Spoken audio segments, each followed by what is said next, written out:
It is curious to observe that when any of the English of these colonies are taken captive by the Indians at a tender age, they grow very easy living amongst the Indians, adopted into their families and learning their ways.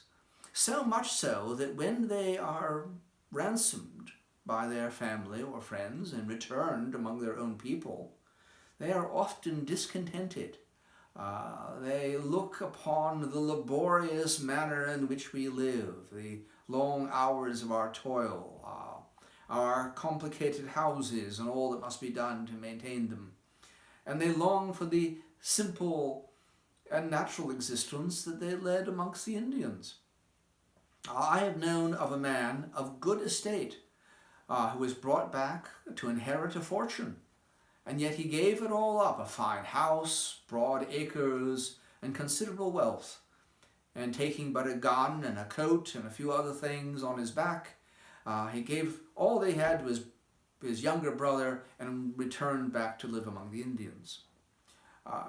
This ought not to surprise us, for it seems to me that the Indians live much as our first forebears must have done, living off of the natural produce of the land, hunting the animals, gathering the fruits of the forest, perhaps cultivating a bit of a garden, building a little hut. None of the Indians are poor, though their condition may seem wretched to us. They compare themselves with one another and find themselves all upon an equal level.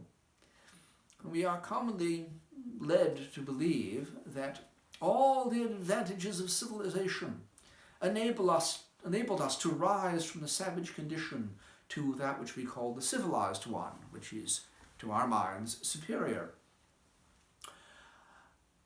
But I am not so certain it is so. I think if given enough space, we should all perhaps prefer to live like the Indians do. And all the arts that we refer to as civilization were forced upon us when we, by our growing numbers, being confined into a narrow country, either by seas or other nations or other difficulties, were compelled to devise a more laborious means of living to support our growing numbers.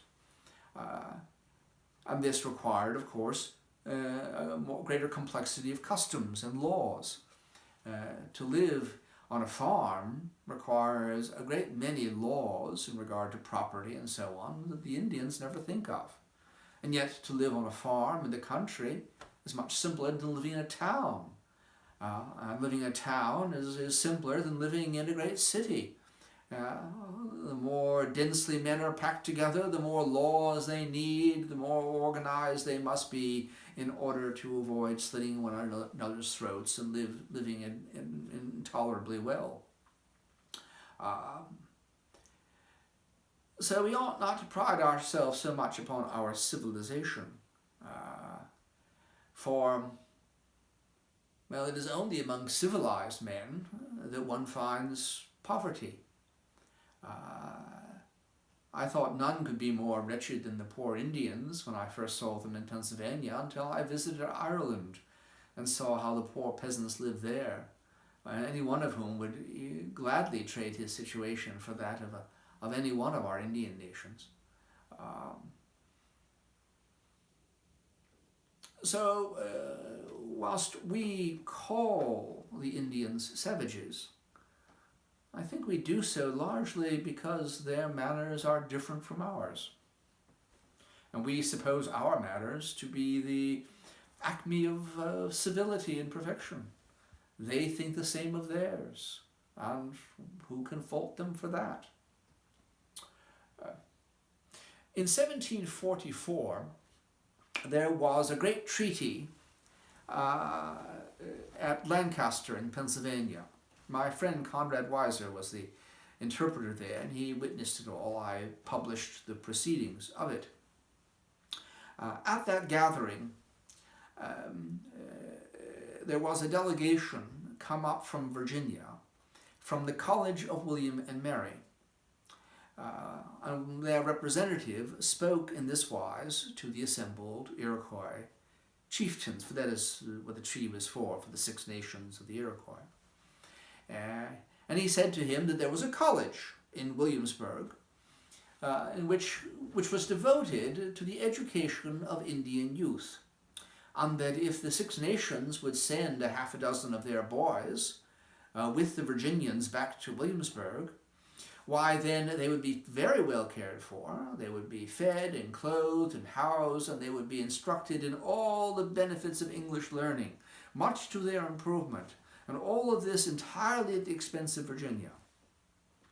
Of course, the monies for this, it goes without saying, were from the Bray Associates in England, and the notion of the school has always been to provide those that were skilled in the languages of both countries and could be interpreters and so on. But in any case, the point of it is that they offered this free education, transportation and all to the Indian youths at the college.